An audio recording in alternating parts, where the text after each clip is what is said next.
gracias novamente. E se a solução fosse fácil, si fuera fácil la solución, habría solo una persona y habría solo una presentación. Pero lo que viene demostrando la discusión de hoy de mañana es que no hay una solución única. Tenemos que ver el problema como un problema complejo que necesita intervenciones a distintos niveles. Y es un problema internacional. Voy a hablar rápidamente sobre el informe de la OMS y vemos algunos brotes de CRE y vamos a hablar sobre estrategias de prevención. Puse esta diapositiva que es del doctor Keiji Fukuda de la OMS y que habla sobre la urgencia del problema. Y digo esto porque ahora todos los países que quieren participar en esta iniciativa tienen que elegir algunas, por lo menos, de las bacterias resistentes para concentrarse en ellas y formar parte de este movimiento. Lo que muestra, como están hablando ustedes realmente de cómo tratar a los pacientes, esto nos muestra que estamos sin opciones, estamos casi como que en una era pre-antibióticos. Y esto no va a mejorar porque en términos de nuevos tratamientos y nuevos fármacos, por más que haya estímulo, esto va a demorar por lo menos una década para que haya fármacos suficientes. Como hablaba el doctor Rafael antes, las bacterias seguramente van a ir van a estar más adelantadas en términos de mecanismos de resistencia. Entonces, para tener un buen tratamiento vamos a demorar. Entonces, hablar sobre tratamiento es fundamental, pero hablar solo del tratamiento sin tener como prevenir no sirve porque no vamos a tener opciones para tratamiento. A mí me parece importante de esta capacitación de hoy es que no sea solo para infectólogos, es el Día del Infectólogo aquí en Uruguay, pero quienes están aquí presentes y también conectados por internet, muchos son médicos generales. Porque el problema de la resistencia antimicrobiana en este momento afecta a todas las especialidades y toca a todos, especialmente quienes lidian con pacientes de alto riesgo, trasplantados, con cirugías complejas, con enfermedades crónicas. Son estos pacientes los que tienen alto riesgo y todos los profesionales de la salud que atienden a estos pacientes tienen que prestar atención al tema de las infecciones por bacterias resistentes. No voy a hablar mucho de números porque los números varían y varían dependiendo de la metodología que se usa. Y como les dije antes, los números no son perfectos. Pero lo que yo decía, ¿para qué sirven los números? No para ustedes, sino para que algunas autoridades vean que es un problema que necesita más recursos. Ya se habló acá del problema de recursos, acceso a fármacos, oportunidades para mejores tratamientos o diagnósticos. Entonces esto es una oportunidad para realmente aprovechar el momento, para pedir lo que hace falta, no solo para el tratamiento, sino también para la prevención y el diagnóstico. También hay un problema muy grave en laboratorios. Vemos que cuando en la Unión Europea, en Asia y en Estados Unidos, los datos no son solo números, sino costos, para demostrar que la inversión que hacen estos países en diversas estrategias es una forma no solo de salvar vidas, sino también de bajar costos. Este esquema de la OMS muestra que es un problema comunitario, pero que la mayor parte de las bacterias que presentan una preocupación mayor son las que tienen que ver con pacientes graves y pacientes que las adquieren en las áreas de salud. Estamos viendo transmisiones de paciente a paciente Entonces actúan como multiplicadores del problema. Y también está el problema de Salmonella, Shigella y gonorrea, porque en muchos países, no conozco la realidad de Uruguay y otros, pero en muchos países está bastante mal el tema. Esta diapositiva muestra cómo varía la prevalencia de resistencia, no es de incidencia, sino de prevalencia. Vieron en las diapositivas anteriores que dependiendo del país, e incluso dependiendo de cómo se hace, dependiendo de la calidad del laboratorio, cómo se hace el corte, los resultados pueden variar. Pero lo más importante o preocupante que vemos es que es un problema en todos lados. Quiero hablar un poco, ya les hablé antes que estas son nuestras prioridades en Estados Unidos y me quiero concentrar en el CRE. Ya vieron en todas las presentaciones, no es una bacteria, sino es una familia. Dependiendo incluso de las enzimas, se vuelve más diverso todavía. ¿Por qué nos estamos concentrando en esto? Es porque es importante desde el punto de vista clínico, porque son resistentes a diversas clases de antibióticos, como ya explicó el doctor Rafael. Algunas son resistentes a todo y no sabemos qué hacer. Y están asociados a una alta mortalidad. Son muy transmisibles de paciente a paciente y también vemos problemas de transmisión a nivel de plasmidios. Y lo que hemos visto en países y en Estados Unidos es que todavía hay una oportunidad para la contención. La diseminación todavía no es total y es muy importante tener esta posibilidad de contención. Incluso cuando yo vuelva para Estados Unidos este fin de semana, el lunes, tengo una reunión para ver en Estados Unidos en qué tipo de CRE vamos a tomar como prioridad, porque es muy confuso si todos son notificables. Entonces vamos a discriminar por tipo de enzima. Por eso la importancia de la parte enzimática para tomar medidas de control y estrategias para la prevención, quizás no tanto para el tratamiento, pero no es tan sencillo. La diseminación en el mundo de la KPC, que es una de las enzimas, vemos que es mundial. La diseminación en Nueva Delhi vemos que no están así. Para nosotros en Estados Unidos, en Nueva York, por ejemplo, fue el origen de la que fue hasta Israel. Otros estados no tienen tanto.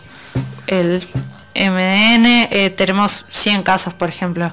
En cada tipo de enzima vamos viendo que puede ser distinto. ¿Cuántos en esta sala enfrentan este problema en su institución? Levanten la mano. ¿Cuántos tienen el problema de CRE en su institución? 2, nada más.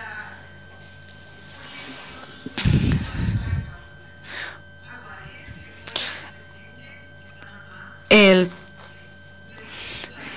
presidente de Panamá envió un pedido al CDC para que ayuden en un brote. Este brote, yo sé que varios de ustedes incluso fueron a ayudar en la investigación y en el control. Se notificó en Panamá, pero la resistencia ya existía desde hacía un tiempo, viendo los resultados de laboratorio. La vigilancia no era adecuada, el control de infecciones tampoco, y esto facilitó la transmisión. No había protocolos para lidiar con la situación, equipamiento, el lavado de manos era de bajo cumplimiento, y también el problema de recursos y la implementación de las precauciones de contacto era muy mala. Lo que se hicieron fueron cosas básicas, lo que hablábamos antes. Hay cosas básicas que se pueden hacer teniendo incluso bajos recursos, que fueron los protocolos para la identificación de pacientes con KPC. En este caso era importante encontrar no solo a los pacientes que tuvieran la infección, sino también a los colonizados y tomar medidas de aislamiento. Fue muy interesante que vimos que incluso después del protocolo la adhesión a las medidas era baja. Entonces también hay que monitorear el seguimiento de estas medidas. Se empezó a usar una tecnología nueva y eso hizo que se aumentara la adhesión a las medidas. Este problema no es exclusivo de Panamá. Hay un brote de CRE en un hospital muy importante y no se podía frenar, y vimos que no faltaban las recomendaciones, sino que la adhesión era baja. Y recién cuando se consiguió mejorar la adhesión a las medidas fue que se consiguió controlar el brote. Colegas de Uruguay y de Argentina también trabajaron en Panamá porque, bueno, hubo un brote, pero ¿qué se hace después del brote?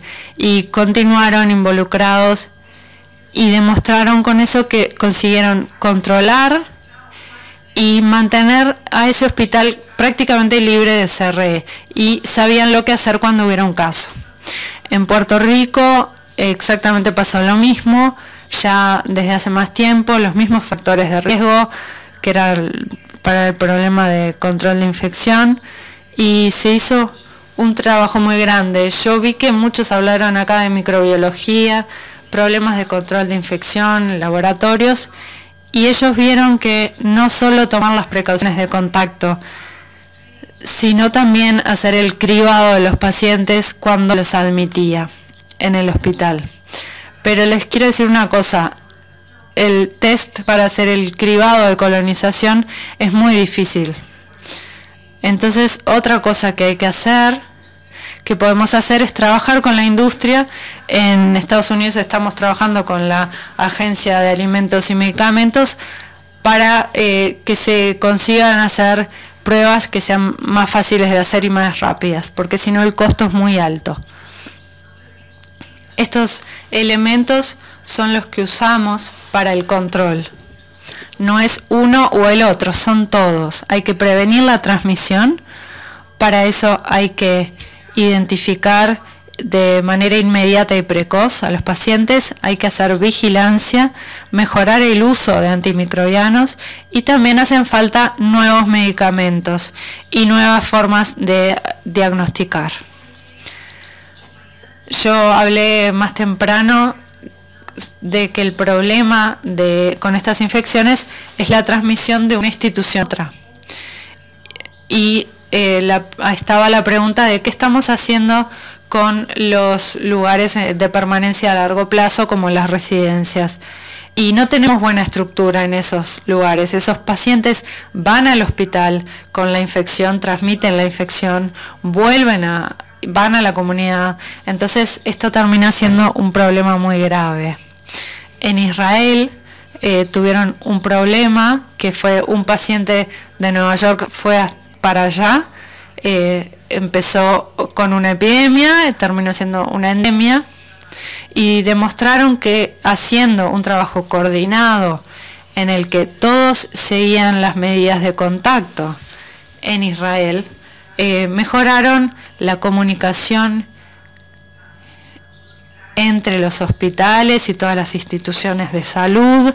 Todos tenían que notificar los casos de CRE y hacer las pruebas para detectar la colonización, y demostraron que fue posible controlarlo con una caída del 99% y además mantener el nivel con aislamiento clínico, y también se demostró con el cribado que es posible. No es fácil, pero es posible. Todo depende también del nivel que se usa. Rodolfo comentó quizás su región sea distinta y su país sea distinto. no creen nada nuevo, no inventen nada nuevo, trabajen en conjunto, porque una parte de Montevideo puede haber un hospital, clínicas, y deben trabajar en conjunto para ver cómo hacer la parte de control de infección, si vale la pena hacer las pruebas. No hagan solo lo que dice el CDC, adáptenlo a su realidad, pero con una función que es la de proteger al paciente. No hacen falta ensayos aleatorizados para hacer esto, porque si no el paciente se muere. Los ensayos son útiles, pero hay que recordar que solo una parte se termina publicando. O sea, intercambien entre ustedes información.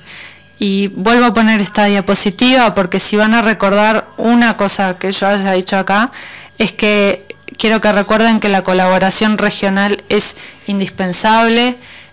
Habiendo un brote, teniendo esa información enseguida que se enteran, hay que avisar a todos los hospitales, a todas las unidades de salud, porque ahí se empieza a hacer las pruebas de detección.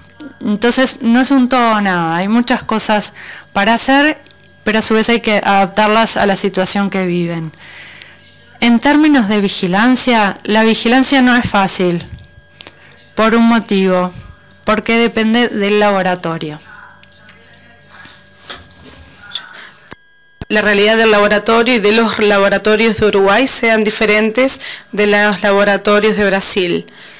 Recientemente estuve en una reunión de microbiólogos de Brasil, en donde vi que dependiendo de la región, la realidad es diferente. Algo que me preocupa es ver que los clínicos, la gente del control de infecciones no trabaja con los microbiólogos, y eso es fundamental, porque si trabajan juntos, el microbiólogo te ayudará al clínico a tratarlo, pero también tal vez debemos ver cuáles son las enzimas, el tipo de aislamiento. Es fundamental trabajar juntos. Y puse esta diapositiva para mostrar cómo en términos de resultados de laboratorio mundialmente estamos deseando muchas cosas. Todos los sistemas de vigilancia que tenemos en Estados Unidos dependen del resultado de laboratorio y para resistencia bacteriana, y eso es fundamental. Entonces digo esto porque es fundamental que el laboratorio sea bueno, pero además que trabaje con todos ustedes para informar y mejorar. Esta diapositiva muestra que el laboratorio, en términos de mostrar lo que está sucediendo, ayudar en la parte clínica y decir cuáles son las mejores opciones, ayudar en la parte de control de infecciones. Será una enzima diferente, tendrá una resistencia diferente que habrá que aislar a todos, es fundamental. Y para confirmar todo el mecanismo de fenotipo, que tal vez no sea necesario para todos los pacientes, pero tal vez el laboratorio te puede ayudar. En términos del uso de antibióticos, algo que quiero comentar es que es fundamental que continuemos tratando a los pacientes de la mejor manera posible.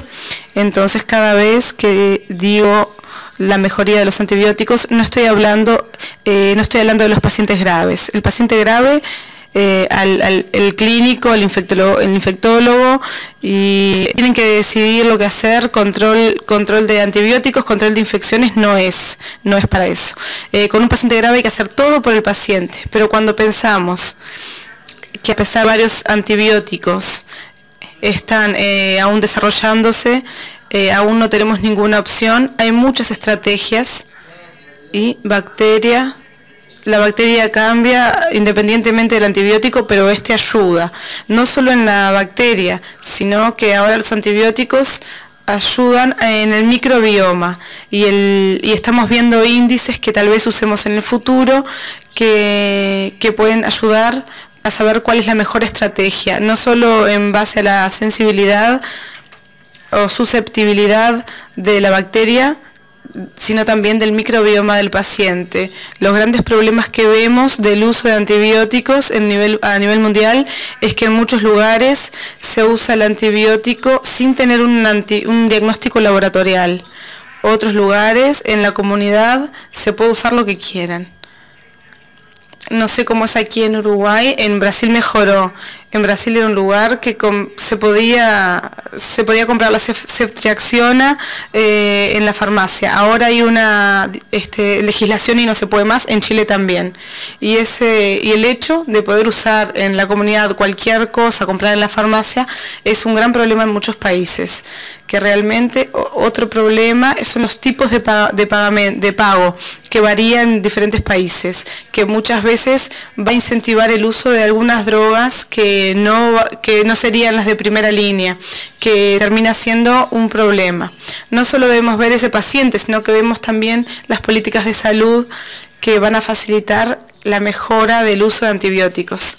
Y en términos de corto plazo, campañas para mejorar el uso son fundamentales. Hicimos un cuestionario hace un mes en Estados Unidos y vimos que entre 10 médicos o clínicos no sabía que los antibióticos podían causar efectos colaterales. A pesar de toda la campaña que hacemos, 1 de cada 10 médicos dice que usaría antibióticos dependiendo de la presión de la familia. Y no dentro del hospital, sino en clínicas en la comunidad, especialmente en pediatría. Entonces no necesitamos mucha educación, no necesitamos mostrar de que no hay necesidad de eso. Y en términos de largo plazo, realmente hay que mostrar más entrenamiento. Veo que en currículos de médicos y de farmacias la parte de antibióticos pasa como raspando. También hay que comenzar a educar más a nuestros alumnos y utilizar mejores diagnósticos y más rápidos que posibilitan decisiones sobre los antibióticos más rápidamente. Otra cosa que quiero comentar es que, ya mostré esta diapositiva antes, que fue la primera vez en Estados Unidos que estamos recomendando que todos los test tengan estos programas. No quiere decir que cada programa tenga que tener infectólogos, aunque todos los infectólogos lo quisieran, pero vemos que hay otros grupos que también pueden cumplir este papel, y en Estados Unidos son los hospitales que están desarrollando mucho con la parte de antibióticos y ayudando especialmente a los hospitales en donde no hay infectólogos. Entonces, en donde hay infectólogos, perfecto, y donde no los hay otros profesionales. Y una cosa fundamental en la mejoría del control de los antibióticos comienza con lo básico, comienza con la profilaxia. Por ejemplo, vimos en Estados Unidos en un estudio que 50% de los pacientes hospitalizados tomaban antibiótico. Vimos que comparando varias CTIs, las diferencias en el uso de drogas y cantidad era increíble. No decimos que estaba bien o estaba mal, sino que había mucha diferencia. Otra cosa, vimos la cantidad de casos de infecciones urinarias de internados que ni siquiera tenían cultivos pedidos. Algo básico, pedir un cultivo, escribir cuál es el medicamento que se va a utilizar y evaluarlo 24 horas después es un gran paso en el uso de antibióticos. Tenemos estas campañas que usen todos los materiales a gusto, una es para la parte hospitalaria y otra para la comunidad, y vemos que en Inglaterra, en Estados Unidos no estamos pudiendo controlar Clostridium, estamos con 2% y 70% y queremos llegar al 30%. Tenemos que hacer aislamiento, limpieza. Si no mejoramos el uso de antimicrobianos, no lo vamos a conseguir. Entonces vemos en Inglaterra es que en 7 años lograron también comenzaron, como en Estados Unidos, con aislamiento, con limpieza del ambiente, y hasta el momento en que empezaron con el control de algunos antibióticos que tienen importancia para Clostridium, ahí tuvieron una caída del 50 al 70% en casos de Clostridium. Entonces, esto lo digo porque tiene que estar integrado, no es uno o el otro. Entonces, cuando los veo hablando, hay que estar juntos y pensar en todas las estrategias. Entonces, en conclusión, el modo que veo es que la resistencia, las intervenciones para la resistencia, para controlar y prevenir la resistencia antibacteriana, deben ser primero importantes para el paciente, que esto mejora la sobrevida del paciente. No hay que crearle problemas al paciente, se deben focalizar las necesidades locales, algo que también seguramente en España o en Estados Unidos capaz que sirve para ahí y no sirve para Uruguay. Ayer supe que Uruguay pudo controlar el KPC, hubo brote y lo pudo controlar, y hay que tenerlo en cuenta para saber cómo es posible. Hay que aprender de todo esto.